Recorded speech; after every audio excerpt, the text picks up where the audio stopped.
Quetta railway station खुदकुश धमाके की तहकीकात में तेजी से पेशरफ जारी है। खुदकुश हमलावर की शनाख्त के लिए नादरा से राब्ता किया गया है।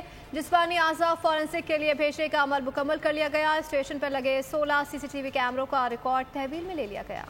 कोयटा में दहशतगर्दी तहकीकात में पेशरफ्त। हुक्काम के मुताबिक खुदकश हमलावर की शनाख्त के लिए नादरा से राब्ता किया गया। जिस्मानी आज़ा फॉरेंसिक टेस्ट के लिए भिजवा दिए गए हैं। स्टेशन पर लगे 16 CCTV कैमरों का रिकॉर्ड भी तहवील में ले लिया गया है।